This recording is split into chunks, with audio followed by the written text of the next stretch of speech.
শিলংয়ে চলল the Liston Colaco show. অবসর ভেঙে তার প্রথম ম্যাচেই ফিরে গোল পেলেন সুনীল ছেত্রী। তার কেরিয়ারের এটা 95তম গোল এবং সব মিলিয়ে 489 দিন পরে ভারত জিতল তাদের প্রথম ইন্টারন্যাশনাল ম্যাচ। আমি তো ভাবতেই পারছি না that the wait was this long. এত মাস আমাদের অপেক্ষা করতে হয়েছে, এত দিন আমাদের অপেক্ষা করতে হয়েছে জাস্ট ভারতকে জিততে দেখার জন্যে। And to do it in this way 3-0 against Maldives is a very very good result। তারই সঙ্গে বিশাল কেত পেলেন তার প্রথম ক্লিন শিট। 7 বছর পর তিনি ভারতের জার্সি গায়ে চাপালেন এবং লাস্ট তিনি চাপিয়েছিলেন এই মলদ্বীপসেরই এগেনস্টে এবং সেই ম্যাচ ভারত হেরেছিল। তার 7 বছর পর বিশাল কেত এক নতুন রূপে, এক নতুন ছন্দে আরও একটা ক্লিন শিট কিন্তু ধরে রাখলেন। সো নমস্কার বন্ধুরা, welcome to Talking Football today. আর আজকের ভিডিওতে অবভিয়াসলি আমরা ইন্ডিয়া ভার্সেস মলদ্বীপস ম্যাচ নিয়ে আলোচনা তো করবোই, এরই সাথে রয়েছে আরও বেশ কয়েকটা ইম্পর্টেন্ট আপডেটস। তো শুরু করো ফার্স্টে আজকের ম্যাচটা নিয়ে। তো ন্যাচারালি সুনীল ছেত্রীর কামব্যাকটা একটা বড় অ্যাট্রাকশন ছিল। সবাই দেখতে চাইছিল যে সুনীল ছেত্রী কীরকম খেলেন এবং সুনীল ছেত্রী ছাড়া সত্যি কি ভারত চলতে পারে না। তবে সেদিক দিয়ে দেখতে গেলে আজকে মলদ্বীপসের এগেনস্টে রাহুল ভেকের হেড থেকে গোল করেছেন, লিস্টন কোলাসো একটা ভালো গোল করেছেন এবং লিস্টন কোলাসোর অ্যাসিস্ট থেকেও সুনীল ছেত্রী তার 95তম গোলটি করেছেন। তো বলাই যায় যে আজকে সত্যি বলতে গোটা ম্যাচে Liston Colaco had a fantastic day out. সেটা যতই মলদ্বীপস হোক না কেন, মলদ্বীপস আই থিঙ্ক 171তম না 173তম দেশ এই মুহূর্তে ফিফা র্যাঙ্কিংস অনুযায়ী। তবে সত্যি বলতে ম্যাচ শুরু হওয়ার আগেও, ইনফ্যাক্ট ম্যাচ চলাকালীনও আমি মোটেও কনফিডেন্ট ছিলাম না যে ইন্ডিয়া অ্যাকচুয়ালি ম্যাচ থেকে জিততে পারবে বলে, বিকজ আমরা অনেক দিন ভারতকে জিততে দেখিনি। বাট মলদ্বীপসের এগেনস্টে মোটামুটি একটা ডমিনেটিং পারফরমেন্স আজকে ইন্ডিয়া দিয়েছে। আর সবথেকে বড় কথা, বাংলাদেশের এগেনস্টে খেলার আগে এটা একটা প্রিপারেশন ম্যাচ ছিল বলা যায় এবং সেই প্রিপারেশনস ম্যাচে আমরা দেখলাম যে ম্যানোলো মার্কোয়েজ বেশ কয়েকজন ইয়াংস্টার্সদেরকেও চান্স দিয়েছেন এবং এরই সাথে এক্সপিরিয়েন্স প্লেয়ারদেরকেও ম্যাচের মধ্যে এনেছেন, তাদের একে অপরের সাথে একটা কম্বিনেশন তৈরি করানোর চেষ্টা করেছেন। সো একদিক দিয়ে দেখতে গেলে ম্যানোলো মার্কোয়েজের জন্য this was a very very good match compared to his previous ones. এবং যেটা আগেও বলেছি যে ম্যানোলো মার্কোয়েজ নিজেও বলেছেন যে প্লেয়ার্সরা ভারতের ন্যাশনাল দলে হয়ে খেলতে আসবেন, they have to be developed players. National দল দায়িত্ব নেবে না প্লেয়ারদের ডেভেলপ করার, এখানে ডেভেলপ প্লেয়ারদের আসতে হবে এবং পারফর্ম করে তোমার দেশকে জেতাতে হবে। তো সেই কাজটা কিন্তু আজকে লিস্টন কোলাসো দেখিয়ে গেছেন, সুনীল ছেত্রী দেখিয়ে গেছেন এবং রাহুল ভেকে যেটা করে আসেন দিনের পর দিন, কোথা থেকে এসে একটা হেড দিয়ে গোল দিয়ে চলে যান ভগবান জানেন, বাট তিনি সেই কাজটা কিন্তু খুব সুন্দর পারেন, আজকেও করেছেন। এবং আজকে লেফট উইংয়ে আমার সুভাশিস বোস এবং লিস্টন কোলাসোকে জাস্ট দেখতে মজা এসে গেছে। I think this reflects on how important it is যে তুমি একই দলের যারা প্লেয়ার্সরা খেলছেন দলটার মধ্যে, সেটার মধ্যে কিন্তু একটা দারুণ বোঝাপড়া রয়েছে। প্লেয়ার্সরা কীরকমভাবে কোন দিক দিয়ে ছুটবে এটা মোটামুটি প্লেয়ার্সরা জানেন। হয়তো রাইট উইং থেকেও সেরকম একটা অ্যাডভান্টেজ ইন্ডিয়া পেতে পারতো, বাট আনফর্চুনেটলি না আশিস রায় টিকলেন না মনবীর সিং টিকলেন। আশিস রায় তো ক্যাম্প শুরু হওয়ার আগেই ইঞ্জুরির কারণে খেলতে পারলেন না, আর তো তাকে তো অবভিয়াসলি রিপ্লেস করা হয়েছিল। আর মনবীর সিং তো আজকে জানা গেল ম্যাচ শুরু হওয়ার আগে, আজকে সকালেই খবরটা বেরিয়েছে যে তিনি কোমরের চোটের কারণে বেরিয়ে গেছেন, ছিটকে গেছেন। তো যে আশঙ্কাটা কিন্তু হোসে মলিনা করছিলেন বা মোহনবাগান ম্যানেজমেন্ট করছিল যে প্রত্যেকবার আমরা একটা একটা করে প্লেয়ার পাঠাই এবং যে কটা প্লেয়ার যায় তার মধ্যে একটা না একটা প্লেয়ারকে তারা একেবারে সিজন এন্ডিং ইঞ্জুরি করে বাড়ি পাঠায়। তো মনবীর সিংয়ের ক্ষেত্রেও কিন্তু সেটাই হয়েছে। মনবীর সিংয়ের ইঞ্জুরিটা কতটা গুরুতর এটা কিন্তু এখনও জানা নেই, তবে it could very well be a very serious injury. আমি জানি না এখন অব্দি এমআরআই হয়েছে কিনা বা তিনি অ্যাকচুয়ালি ফিরে আসছেন কলকাতাতে, তো এখানে এসে হয়তো আরও বেশি ভালো করে সেটার এক্সামিনেশন হবে। তবে তাকে প্লে অফসে পাবে কিনা মোহনবাগান সেই নিয়ে কিন্তু যথেষ্ট সংশয় থেকে যাচ্ছে। তো ন্যাচারালি মোহনবাগান ম্যানেজমেন্ট খুবই ডিসঅ্যাপয়েন্টেড ইন্ডিয়ার ন্যাশনাল ক্যাম্প নিয়ে বা ন্যাশনাল টিম ম্যানেজমেন্ট নিয়ে, যে কী করে প্রত্যেকবার তাদের প্লেয়ারের সাথেই এটা হয়, কী করে প্রত্যেকবার একটা প্লেয়ার যায় এবং সে ফিরে আসে চোট নিয়ে। এটা নিয়ে কিন্তু অনেকবার মোহনবাগান ম্যানেজমেন্ট কোয়েশ্চেন্স তুলেছে যে কী করাচ্ছ তোমরা এক্স্যাক্টলি, যে কারণে আমরা ফিট প্লেয়ার পাঠাচ্ছি কিন্তু তোমাদের সাইড থেকে প্লেয়ার্সরা চোট পাচ্ছে এবং এখানে এসে আমাদের সিজনটা জিওপাটাইজ হচ্ছে। তো এটা কিন্তু অবভিয়াসলি মোহনবাগানের জন্য একটা বড় ধাক্কা হতে পারে যদি মনবীর সিং দেখা যায় যে তিনি প্লে অফস মিস করবেন বা সেমিফাইনালস খেলতে পারবেন না। তবে আবারও বললাম যে আরও হয়তো পরীক্ষা নিরীক্ষা হবে এবং তারপরে আরও এক্স্যাক্টলি আমরা জানতে পারবো যে মনবীর সিংয়ের চোটের এক্সটেন্টটা কতটা।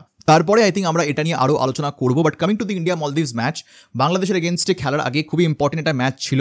দেখা যাক যে বাংলাদেশের এগেনস্টে ইন্ডিয়া কী রেজাল্ট করে উঠতে পারে। হামজা চৌধুরী নিয়ে অনেক এই মুহূর্তে আলোচনা হচ্ছে, অনেক কথাবার্তা চলছে।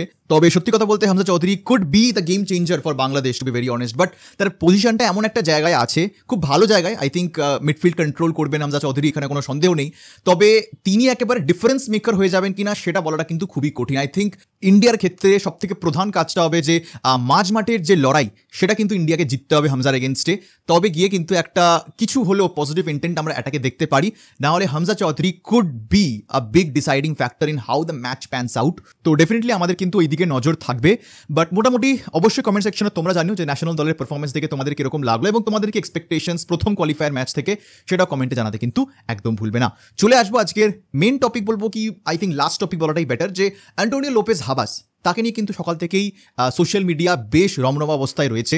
কেউ বলছেন তিনি কেরালা যাচ্ছেন, কেউ বলছেন তিনি ইন্টার কাশি ছেড়ে দিচ্ছেন, অনেক কিছু এই মুহূর্তে খবর বেরিয়ে আসছে। তবে আজকে বিকেলবেলাতেও মার্কাস টুইট করে জানিয়েছেন যে Antonio Lopez Habas to Kerala Blasters is not true, অর্থাৎ এই মুহূর্তে দাঁড়িয়ে নিশ্চয়ই ইন্টারেস্ট তো থাকবেই। Habas is one of the most successful coaches in ISL, তো ন্যাচারালি কেরালা ব্লাস্টার্স যখন কোচ খুঁজছে they will obviously try for Antonio Lopez Habas, আরও বেশি করে এই কারণে বিকজ অ্যান্টোনিও লোপেজ হাবাস এই মুহূর্তে আই লিগে কোচিং করাচ্ছেন। তো ন্যাচারালি আইএসএল এ কোচিং করানোর যে একটা খিদে সেটা হাবাসের মধ্যে আছে, তো সেই খিদের জোরে কেরালা ব্লাস্টার্স মেবি ট্রাই করছে তাকে যদি আনা যায় আবার আইএসএল এ, সেখানে কোনো সন্দেহ নেই। তবে এই মুহূর্তে দাঁড়িয়ে সব থেকে বড় ডিসাইডিং ফ্যাক্টর যেটা হয়ে উঠতে পারে সেটা হচ্ছে কেরালা ব্লাস্টার্স কিন্তু সুপার কাপের আগে কোচ নিয়ে আসতে চাইছে।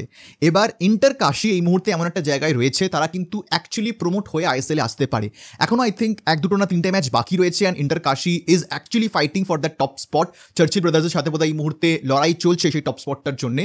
তো Habas could actually lead Inter Kashi to ISL himself. আর ইন্টার কাশির যে প্রজেক্টটা অ্যাথলেটিকো মাদ্রিদের সাথে তারা যুক্ত এবং অবভিয়াসলি একটা ফান্ডিং ভালো রয়েছে, আই লিগের সব থেকে কস্টলিয়েস্ট টিম, তো ন্যাচারালি সেটাও একটা ইন্টারেস্টিং প্রজেক্ট তার জন্যে। তো এটা একটা ব্যাপার হতে পারে যে অ্যান্টোনিও লোপেজ হাবাস কিন্তু একেবারে 2টো ম্যাচ বাকি থাকতে ছাড়তে চাইবেন না, এবং সব থেকে বড় কথা ইন্টার কাশি কিন্তু সুপার কাপও খেলবে। তো সেদিক দিয়ে দেখতে গেলে আর এটাও একটা ব্যাপার যে অ্যান্টোনিও লোপেজ হাবাস কিন্তু সব ম্যানেজমেন্টের সাথে কাজ করতে পারে না, স্পেশালি সেরকম ম্যানেজমেন্ট যারা খুবই রেস্ট্রিকটিভ। তো অ্যান্টোনিও লোপেজ হাবাসের নিজস্ব কিছু প্রেফারেন্সেস থাকে, কিছু পছন্দ থাকে। তো শুধুমাত্র যে ক্লাব দেখে বা ফ্যান বেস দেখে বা অ্যাম্বিশন দেখে হাবাস যান সেরকমটা নয়। হাবাস কিন্তু সেরকম ক্লাবেই যান যেখানে তিনি জানেন তিনি কাজ করতে পারবেন, তাকে কাজ করতে দেওয়া হবে এবং সবথেকে বড় কথা একদম ফ্রি হ্যান্ড দেওয়া হবে। তো সেদিক দিয়ে দেখতে গেলে হাবাসেরও নিজস্ব কিছু প্রেফারেন্সেস আছে। আবার এটাও একটা ফ্যাক্ট, আমি রিসেন্টলি খবর পড়ছিলাম যে হাবাস নিজে কিন্তু আবার অসুস্থ হয়েছেন। তো সেদিক দিয়ে দেখতে গেলে হাবাস কী কারণে অসুস্থ হয়েছেন জানা নেই। মেবি টেম্পোরারি হতে পারে যে একেবারে কোনো জ্বর হয়েছে বা কিছু হয়েছে, আবার এটাও হতে পারে যে গত মরশুম থেকে আমরা যা শুনছিলাম যে হাবাস অসুস্থ আছেন, তাকে কোচিং এই জন্যই মোহনবাগান দিতে চাইছে না, বিকজ তারা মনে করছেন এই প্রেশার হাবাস সামলাতে পারবেন না, তার যা বয়স হয়েছে। তো সেই অসুস্থতাটা কি আবার এসছে সেটা কিন্তু কেউ জানে না, হয়তো ডিসক্লোজ কোনো দিন হবেও না। তো আমরা সেখানে বেসিক্যালি কোনো স্পেকুলেশনে যাবও না। তো হাবাস নিজেও রিসেন্টলি অসুস্থ হয়েছেন, সেটা টেম্পোরারি হতে পারে, সেটা প্রি এক্সিস্টিং হতে পারে, বাট হাবাসের জন্য এই মুহূর্তে দাঁড়িয়ে ইন্টার কাশি প্রজেক্টটা বেশি বেটার। এবং এটা আজকে বিকেলবেলায় না কালকে সকালবেলায় দেখছিলাম যে আই থিঙ্ক এমবিএফটিও পোস্ট করেছে, তারাও পোস্ট করেছিল যে হাবাসের কাছে এই মুহূর্তে ইন্টার কাশির যে প্রজেক্ট সেটাই বেশি অ্যাম্বিশিয়াস লাগছে। এবং সেদিক দিয়ে দেখতে গেলে যদি হাবাস অ্যাকচুয়ালি ইন্টার কাশিকে আইএসএল এ প্রমোট করাতে পারে then Habas might stick with Inter Kashi. তবে হ্যাঁ, যদি প্রমোশন মিস হলো তখন কিন্তু আইএসএল এর যে কোনো ক্লাবের প্রস্তাব অ্যান্টোনিও লোপেজ হাবাসের জন্য বেশ লোভনীয় হলেও হতে পারে। তো সেই কারণে আমাদের কিন্তু আরও বেশ কয়েকটা দিন অপেক্ষা করতে হবে কিছু কনক্রিট নিউজ পাওয়ার জন্য। But that's the video guys. কমেন্টে তোমরা জানিও যে তোমরা আবার স্যার অ্যান্টোনিও লোপেজ হাবাসকে আইএসএল এ দেখতে চাও কিনা, আর যদি দেখতে চাও তাহলে সেটা কেরালা ব্লাস্টার্সের জন্যে নাকি এফসি গোয়ার জন্যে নাকি ইন্টার কাশির জন্যে, সেটাও কিন্তু কমেন্টে জানাতে একদম ভুলো না। আপাতত আজকের ভিডিও আমি এখানে শেষ করছি, দেখা হবে তোমাদের সাথে পরের ভিডিওতে। আর এই ভিডিও দেখার জন্য তোমাদের সবাইকে জানাবো ধন্যবাদ।